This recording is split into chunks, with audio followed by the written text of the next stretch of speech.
falar sobre erros no primeiro atendimento, naquela conduta, naquela primeira conexão que tem com a criança, com o adolescente, com o adulto, quando o terapeuta vai fazer o atendimento.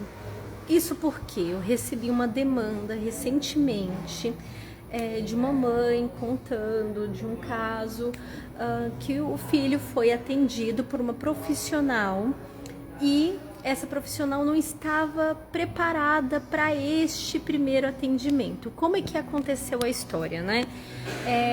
Foi uma profissional que foi à casa dela, não foi colhido direito os dados, né? Ela não estava próxima durante o atendimento foi feito fechado, né? No quarto da criança. E aí, o que aconteceu? A criança, ela, que já é um menino mais velho, agrediu a terapeuta. E aí, a terapeuta não estava preparada para isso, parece que ela estava de cabelo solto, enfim, puxou o cabelo da terapeuta, enfim. E aí a terapeuta ficou muito chateada, relatou para os pais que não iria voltar lá, que não iria continuar o atendimento, que ela não sabia que a criança era assim. E aí eu queria discutir com vocês sobre isso, sobre essas questões do atendimento, no primeiro atendimento que se faz com a criança, o adolescente, a conduta que tem que ser. Primeira coisa, tem que ter uma anamnese, tem que ter um contato com os pais, perguntar como é que acontece, se esse comportamento, se tem comportamentos disruptivos, interferentes, enfim, o nome que foi dado, mas assim, a gente tem que saber se ocorre. Aí você fala, nem sempre os pais vão falar. Sabe por que os pais não vão falar? Porque eles têm medo do profissional correr, eles têm medo do profissional desistir, principalmente crianças que já têm um certo histórico de problema, de comportamentos assim que são muito interferentes, comportamentos. Então os pais têm medo de relatar e não falam para os terapeutas, não falam para o supervisor, e aí acontece esse comportamento depois que o contrato for firmado, depois que começou as intervenções. E, gente, não vamos jogar pedra em cima dos pais, não é fácil para os pais. Eu entendo que também para os terapeutas não é fácil. Aí vem a questão da dica para os terapeutas. Primeira coisa, essa unha aqui tá certa de usar no atendimento clínico? Não tá. Não tá, gente. Eu tô usando essas unhas porque eu tô fazendo gravação de vídeo, eu tô fazendo aula, então eu tô bonitinha aqui, toda arrumadinha com unha grande. Mas esse tipo de unha não é unha para fazer atendimento, não é unha para fazer intervenção, não é unha para lidar com criança, com adolescente, por qualquer previsibilidade de comportamento disruptivo. Então, isso daqui não deve, terapeutas, vocês não devem usar unhas desse jeito. Unha, principalmente essas unhas artificiais, que isso aqui nunca foi minha unha, tá, gente? Minha unha cresceu, mas ela não é desse jeito. Unha, sim, se for usar, é curtinha, mas preferencialmente não se usa unha desse jeito, tá? Outra questão, cabelo, rabo de cavalo, de jeito nenhum. Gente, cabelo tem que ser coque. Vou até colocar aqui, ó. Cabelo tem que ser, ó, coque, bem presinho, para fazer os primeiros atendimentos. Principalmente, você não conhece, você não sabe como é que é, nem sempre os pais vão relatar direitinho, porque tem medo por toda a situação. Então, ó, coque, sem nenhum brinco, colar, piercing. Os piercings devem ser removidos também. Óculos desses bem fixos, cuidado com questão de óculos também para proteger. Então, sem unhas, sem colar, sem brinco. Então, todas essas questões, até aliança, a gente tem que ter muito cuidado para se proteger, para você se proteger e proteger a pessoa.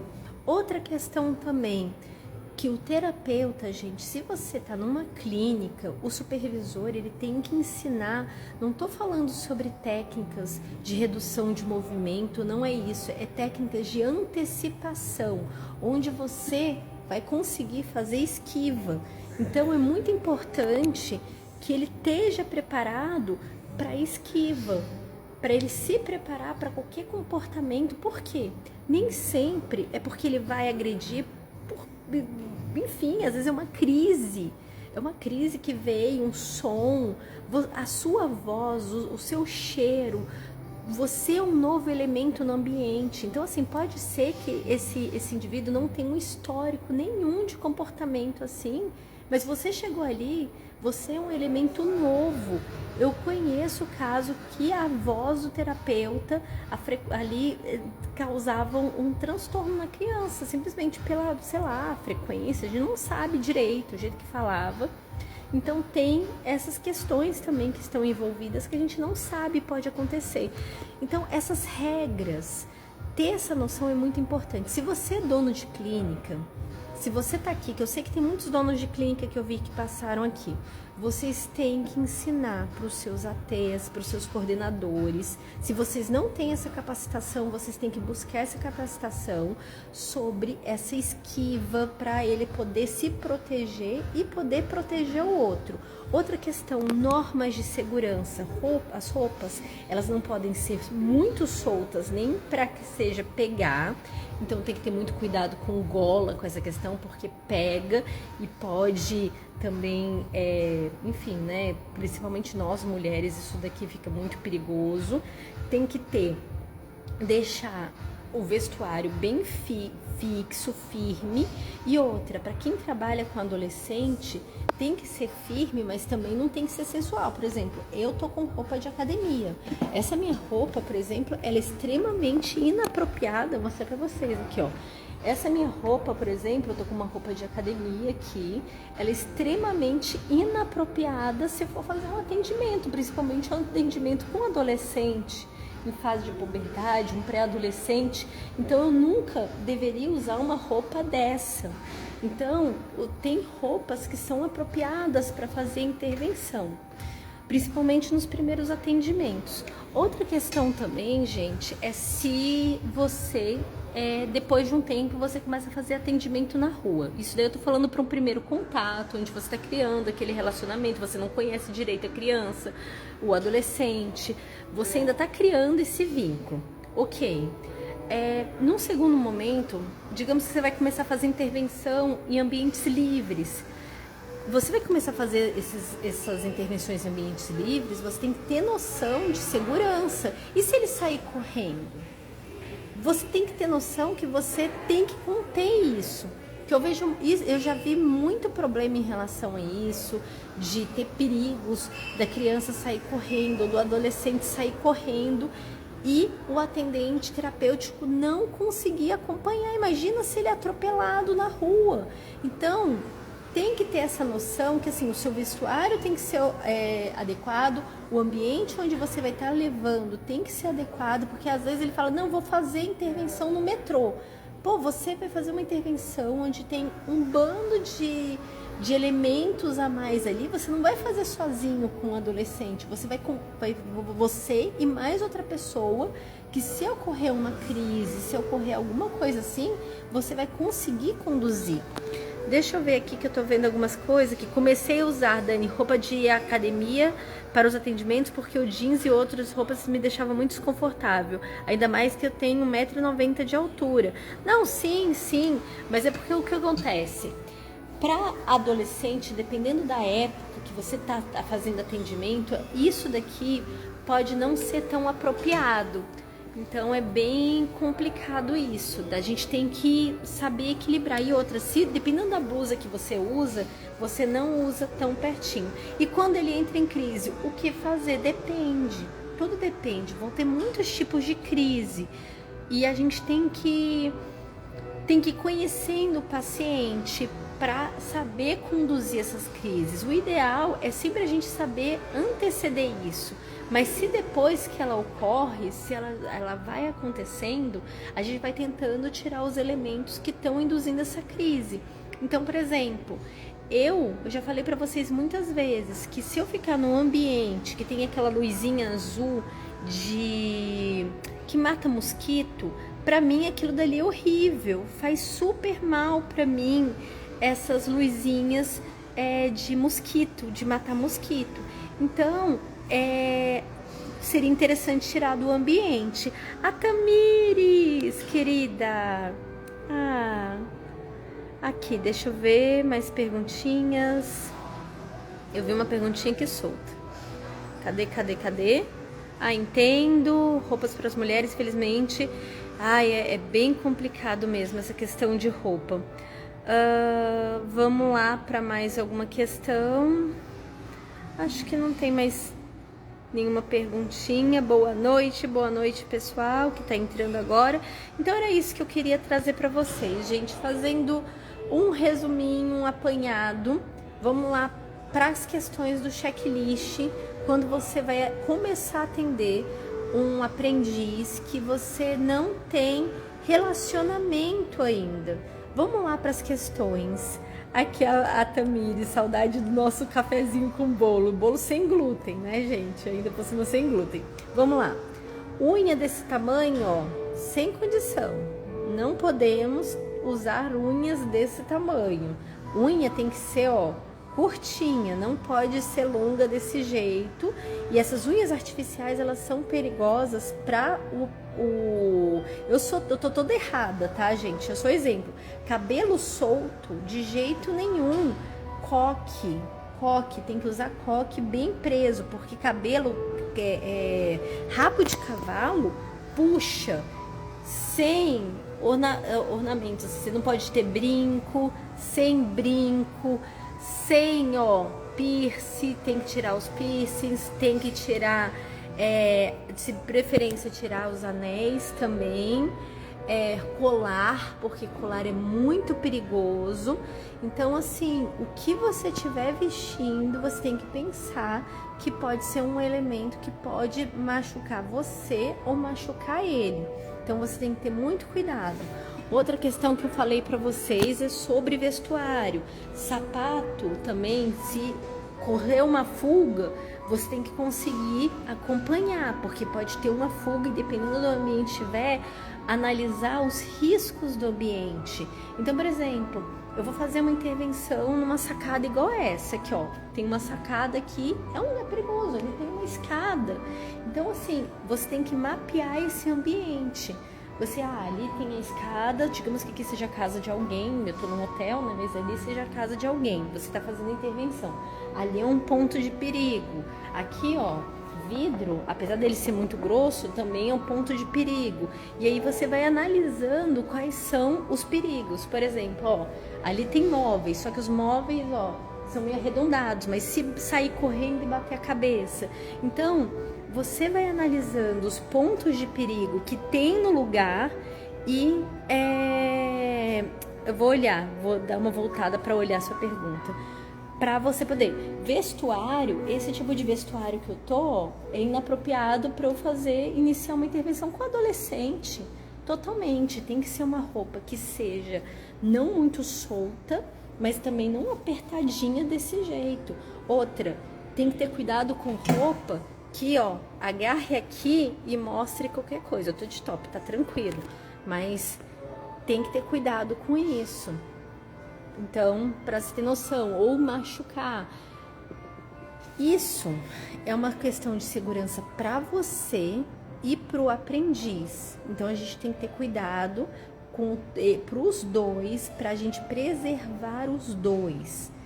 Pra gente ter muito cuidado, saber se esquivar, para você não se machucar, mas você também tem que proteger ele. Então você tem que ter esse cuidado, você tem que se proteger e proteger seu aprendiz. Se você não sabe essas técnicas, exija do seu supervisor, exija do pessoal que é responsável na clínica também, para que ensine essas técnicas para quem é responsável. Que mais? Então é isso que eu queria trazer. Deixa eu voltar aqui, porque uma pessoa fez uma pergunta. Aqui, você não acha que o primeiro atendimento deveria ser com os pais? Acho, mas nem sempre os pais falam, gente.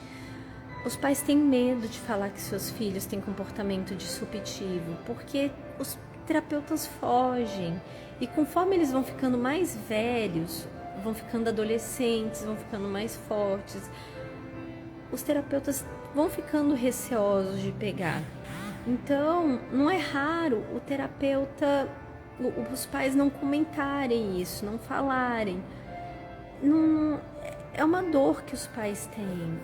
Então, assim, na hora que fizer a anamnese, você tem que saber acolher muito bem. Então, por isso que eu falo que, assim, você saber, você tem que saber técnicas de anamnese, de acolhimento, para que você acolha esses pais, para que você receba a dor deles e que eles possam se sentir confortáveis de contar essas coisas, porque, gente, não é fácil você chegar para falar do seu filho, que seu filho morde, que seu filho bate, que é um transtorno isso, porque ele já tem outras questões e você ainda levar isso, e você fica com medo dos terapeutas não aceitarem o seu filho. Então é uma dor muito grande. Então eles se acuam e preferem, não, vamos deixar acontecer, mas aí a gente já fechou o contrato. É muito triste isso. Então nós temos que acolher. Aqui, ó, a minha pergunta é quando o adolescente fica sempre colocando a mão nas partes íntimas. Tá, como tentar extinguir? Eu não vou conseguir responder isso aqui, a Leide, infelizmente, não é uma coisa tão simples, porque é algo muito reforçador e ainda por cima é esperado. A conduta mais generalista que eu posso te falar é levar ele para um ambiente adequado. Principalmente assim, se ele tem um baixo repertório, não adianta a gente ficar discutindo muito. A gente vai explicar para ele que não, esse tem que ir num ambiente adequado, mas levar para um lugar adequado. Tem crianças não, né? Tem adolescentes que eles têm questões motoras tão severas que eles não vão conseguir resolver isso, eles não vão conseguir, então tem que ensinar. Infelizmente, eu sei que a gente fica numa situação extremamente constrangedora, porque isso é muito tabu, ainda na nossa sociedade, apesar da gente falar muito sobre toda essa parte sexual e tudo, só que essa é uma realidade e é uma necessidade. E como vários outros comportamentos são aprendidos, esse daí é outro também que tem que ser ensinado. E tem que ser ensinado de forma adequada, num ambiente adequado. Então, assim, é complicado isso, é muito complicado. Existe um limite aí de como ensinar isso por isso que isso aí nem é falado na internet. Eu tenho até medo de entrar nesse assunto, porque tem várias questões éticas envolvidas e um limite entre terapeuta e pais e, enfim,